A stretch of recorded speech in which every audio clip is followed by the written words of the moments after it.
여러분 안녕하십니까? 이어서 광주에서 전해드립니다. 광주와 전남 서해안 지역을 중심으로 대설특보가 발효된 가운데 모레까지 20cm가 넘는 많은 눈이 내릴 걸로 예보됐습니다. 광주 전남 지역 오후 2시 기준 적설량은 영광이 8.5cm로 가장 많고 장성 8.3cm, 광주 7cm, 한평 월야 6.3cm 등입니다. 낮 12시 10분쯤에는 해남군 화원면의 한 도로에서 1톤 화물차가 젖은 노면에서 미끄러져 중앙분리대를 추돌하는 등 눈길 교통사고도 잇따랐습니다. 전남 일부 지역에 한때 대설주의보가 발효된 가운데 제주항공 여객기 참사가 발생한 무안공항에도 눈이 쌓이면서 기체 잔해 수거와 사고조사 작업이 잠시 중단됐습니다. 전남 지역에는 오는 9일까지 5에서 15cm 이상의 눈이 내릴 걸로 예보된 가운데 국토교통부 관계자는 엔진 부품 등 중요 조사 대상은 경납고로 옮겼으며 눈이 그치고 녹는 대로 현장 조사 재개가 가능할 걸로 보인다고 전했습니다. 제주항공 여객기 참사가 발생한 뒤 전국 시도에서 아픔을 함께 나누기 위한 기부 행렬이 이어지고 있습니다. 전남도에 따르면 지난 12월 31일 경북도와 부산광역시가 제일 먼저 성금을 기탁한 데 이어 경기도와 경남 등 지금까지 9개 시도에서 21억 원을 기부했습니다.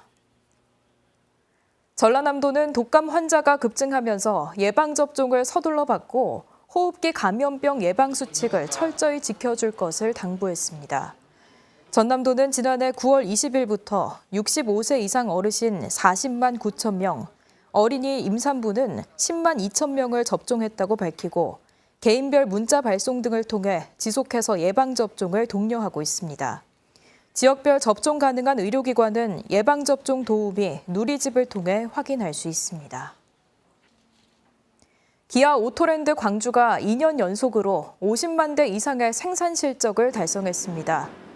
기아 오토랜드 광주는 지난해 내수용 18만여 대와 수출용 33만여 대 등 모두 51만 3천여 대를 생산했다고 밝혔습니다.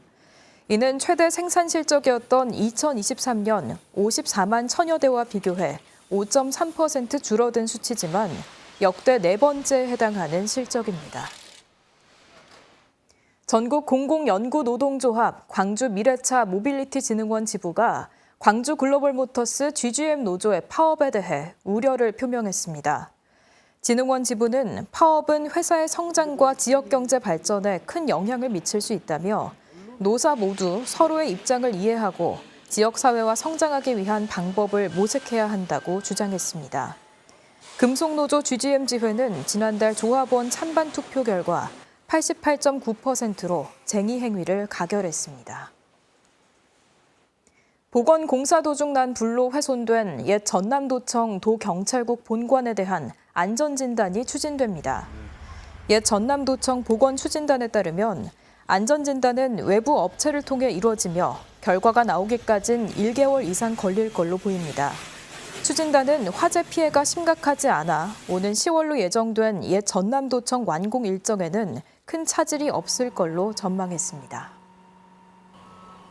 광주지법은 중대재해 처벌 등에 관한 법률 위반 등의 혐의로 기소된 광주의 모 전자제품 제조회사 대표 65살 A씨에 대해 징역 8개월에 집행유예 2년을 선고했습니다.